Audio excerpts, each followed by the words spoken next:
So some of you may be wondering, hey, why are we having another video about a Leatherman Wave? This one is slightly bigger than the last one I modded.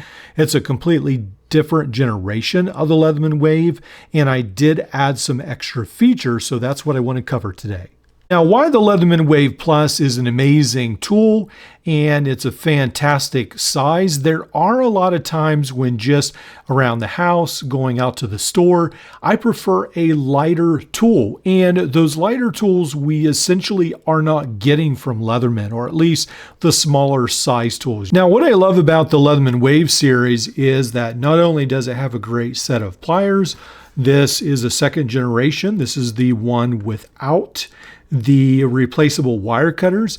And I've been hearing a lot of people complain that Leatherman's quality has been going down, or several people complain, and that people are beginning to trust these pliers without the replaceable wire cutters a lot more. So this may actually be a lot more desirable for a lot of people.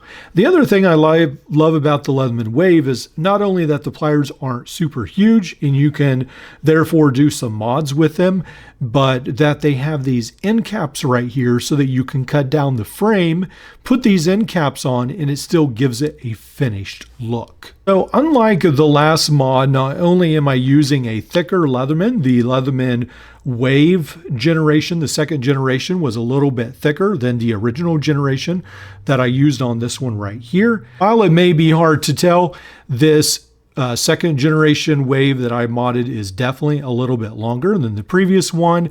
I wanted this Gerber driver to have a little bit more purchase, a little bit more length right here, so it would fit a little bit better. I had some issues with the bit. This is almost too short a frame for the Gerber armbar slim, and so this size fits it almost perfectly. In total, I shortened this Leatherman Wave to about 3 1/4 inches. As before, I cut the frame down and then I cut a slit right here. So on the side, I actually cut it down here as well. And then I was able to put these end caps on. Now, the tools that I left on here was actually the original blade and then the file. I do find the file a bit more useful than the saw. I rarely use my saw, but the file I do use occasionally. So, and it is nice that this is the diamond and the regular file. One of the other lessons that I learned that's so important is when you make this mod right here, especially if you're keeping the file, you've got to make a nail nick right there. Before I didn't do that, and then the file sort of got lost in the frame. Still needs a little bit of work. Sometimes it still gets a little bit too far down there, but that definitely helps. Now, the knife worked out. It's a little bit of a weird blade shape right here at the end, but I was trying to make it fit in this, and that's sort of how it ended out. I may reshape this in the future, but I'm leaving it that way for the moment. It's almost got like a dagger point on it, which, yeah, I'm not sure that's a great idea. On the other side, I was able to get the Leatherman Wave removable pocket clip. This is from Amazon. I will try to leave a link below if I remember. And I was able to put some, I found some like nuts that I could run the Leatherman pivot through and then tighten it up, and then some washers. So I tightened these two really tight, and this one is sort of wedged here in between them. So the pocket clip is fairly stable. There's a little bit of a give yet, but it is fairly stable.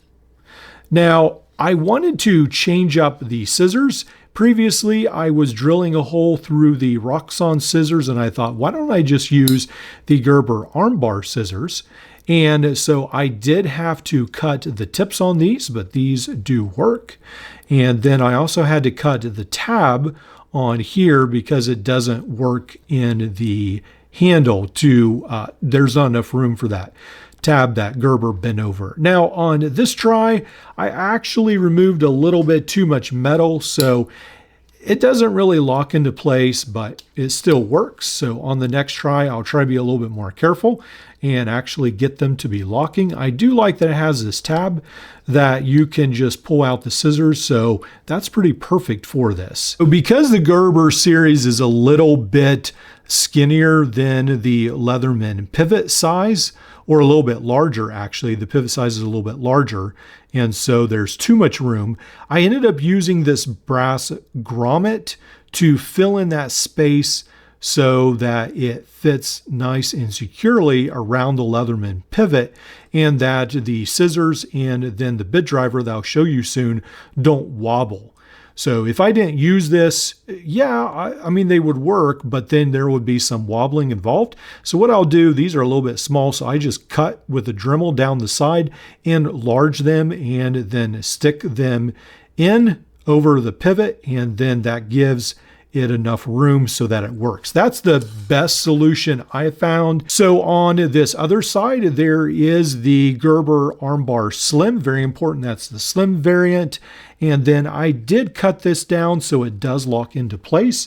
You have to be, it's pretty finicky to get it just the right amount, but I did get it so it locks into place. And then on this side, I cut it off so that it does rotate, but it does hit against this side and lock it in. So pretty cool right there. This is the 1/4 inch double-sided Gerber bit. And I wanted all these to sort of coordinate, so I used the black version from the Gerber armbar, and it actually worked out a lot better than I expected.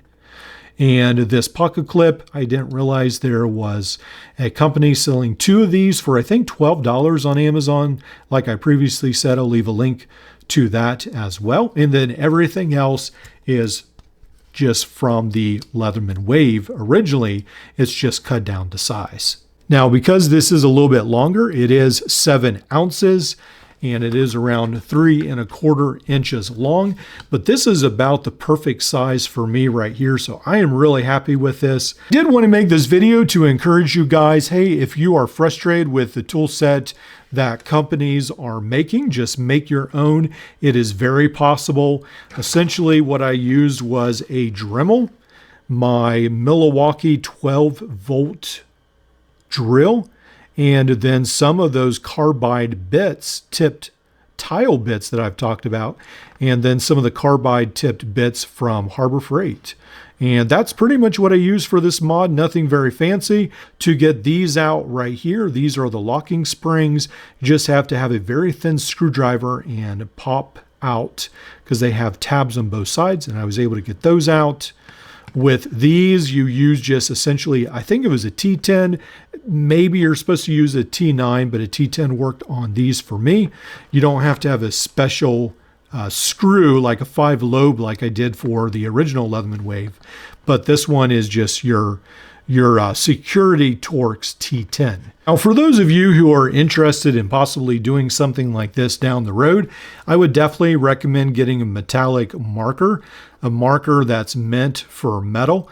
That really helps out. I was able to trace things on the metal, and it just is a lot more visible and seems to stay more visible on the metal for a lot longer. So that's a help right there. And then just to clarify what I did, this was the original Leatherman Wave. It was something like this, and then it had this piece right here, and then of course this would have been moved down.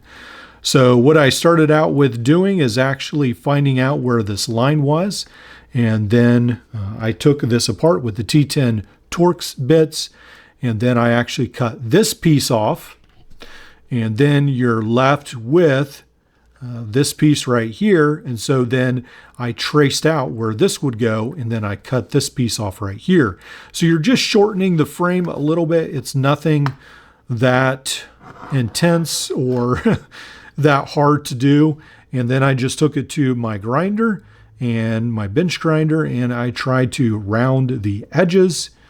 And there's a lot more you could do with this, but this is again just a prototype, just seeing what can be done.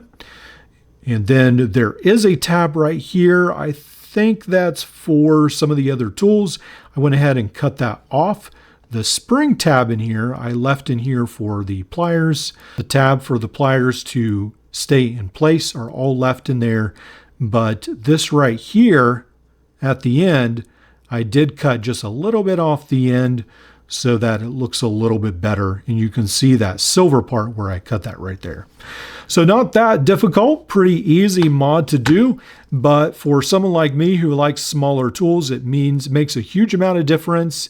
You save almost 2 ounces from your tool, which doesn't sound like a lot, but it does make it a little bit lighter, and it makes it a lot more handier in the pocket, a little bit smaller to use. And I love having that outside bit driver, the outside scissors, the knife, and the file. I think that's about my perfect tool set, to be honest. I really, really like that tool set.